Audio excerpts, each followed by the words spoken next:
नमस्कार दोस्तों। आज का हमारा विषय है पारिभाषिक शब्दावली के निर्माण का समन्वयवादी संप्रदाय। पिछले कुछ वीडियोस में हम लगातार पारिभाषिक शब्दावली विषय पर बातचीत करते रहे हैं।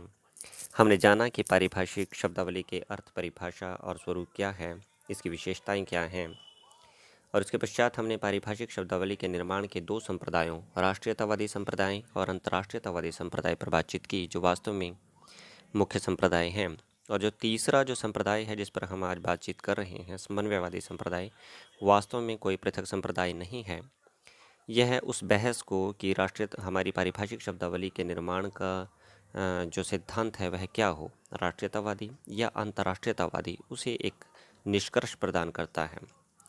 वास्तव में समन्वयवादी संप्रदाय दोनों ही संप्रदायों, राष्ट्रीयतावादी और अंतर्राष्ट्रीयतावादी, दोनों को समान रूप से महत्व देता है और उनके समन्वित रूप को प्रयोग करने पर बल देता है।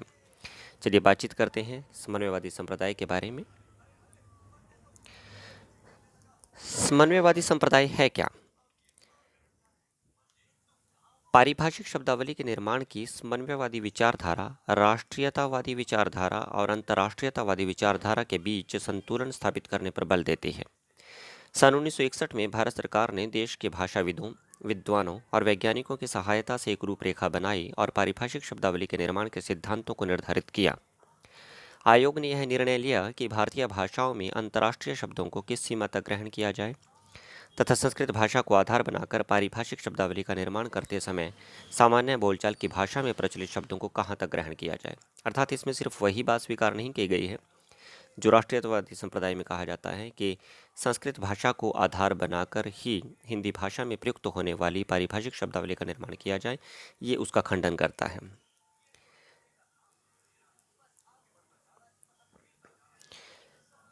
समन्वयवादी संप्रदाय की कुछ विशेषताएं हमारे सामने हैं। प्रथम विशेषता है, इस संप्रदाय के अनुसार पारिभाषिक शब्दों का निर्माण करते समय राष्ट्रीयतावादी तथा अंतर्राष्ट्रीयतावादी दोनों संप्रदायों को अपनाया जाए। दूसरा बिंदु है, इस विचारधारा के अनुसार सर्वप्रथम हिंदी के उपलब्ध शब्दों को ग्रहण किया जाए, उसके बाद हिंदी में रचे बसे सभी भाषाओं के तथा विदेशी भाषाओं के शब्द लिए जाएं। यदि फिर भी काम न चले तो किसी अप्रचलित विदेशी शब्द को हिंदी में ग्रहण करना पड़े तो उसका हिंदी भाषा में अनुकूलन कर लिया जाए। जैसे एकेडमी को अकादमी तथा इंटरिम को अंतरिम कर लिया जाता है। और भी अनेक शब्द हैं, जैसे टेक्निक को तकनीक कहा जाता है, कैप्टन को हम सामान्य भाषा में कप्तान के रूप में प्रयोग करते हैं। ऐसे बहुत से शब्द हैं, लेकिन ये आवश्यक नहीं है कि आप उनका देवनागरीकरण अवश्य करें।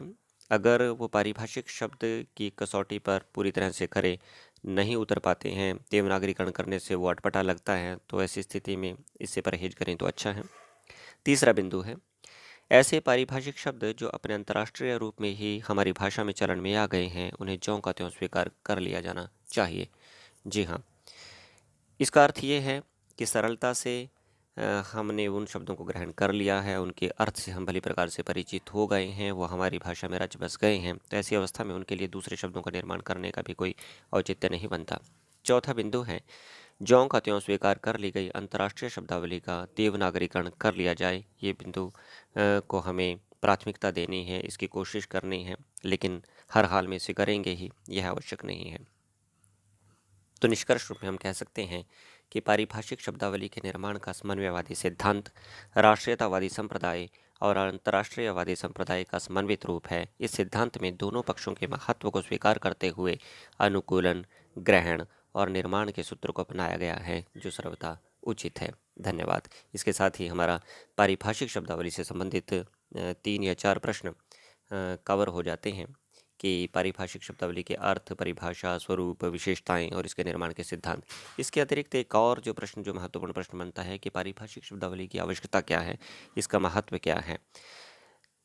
इस विषय पर भी बात करनी चाहिए थी। मैं आशा करता हूं कि विद्यार्थी अपने स्तर पर पाठ्य पुस्तक का सहारा लेकर इस प्रश्नों का अवश्य करेंगे।